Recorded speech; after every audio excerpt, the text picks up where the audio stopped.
అయ్యప్ప దీక్ష నియమాలు. ఫస్ట్ దీక్షలో ఎల్లప్పుడూ మాల ధరించి ఉండాలి. తులసి మాల, కరిమాల లేదా రుద్రాక్షి మాలను అయ్యప్ప ముద్రతో కలిసి ఉన్నదే అయ్యప్ప మాల. నల్లని దీక్ష వస్త్రాలు మాత్రమే ధరించాలి.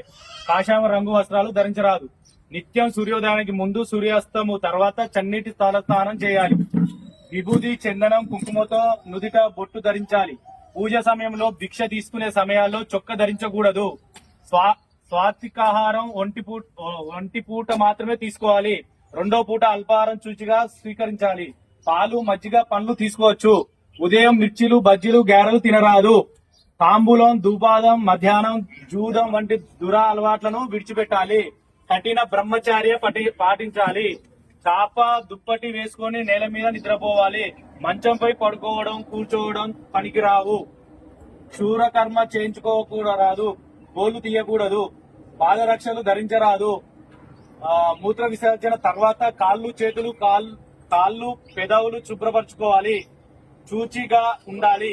శవాన్ని చూడకూడదు. అపకర్మలో పాల్గొనకూడదు. శుభమైన అశుభమైన అశోచాలను దూరంగా ఉండాలి.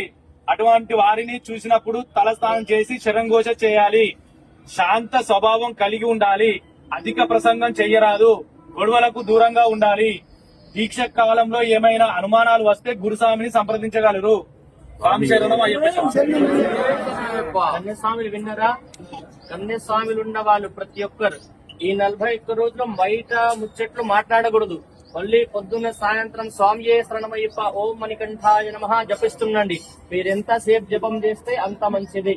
కన్యస్వాములు బయట వేరే ముచ్చట ఏం మాట్లాడకూడదు. వల్లి స్వామియే శరణమయ్యప్ప. మీ వ్యాపారం పని అయిపోయినాక వల్లి జపమే. ఓం మణికంఠాయ నమః, ఓం స్వామియే శరణమయ్యప్ప జపిస్తుండండి. అందరు కొబ్బరికాయ తీసుకోండి. ధ్వజస్తంభం కాడ నుంచి ఒక్కసారి ప్రదక్షిణ చేసి కొబ్బరికాయ కొట్టి తీసుకొని రండి. అందరు వచ్చి మండపంలో నిలబడండి.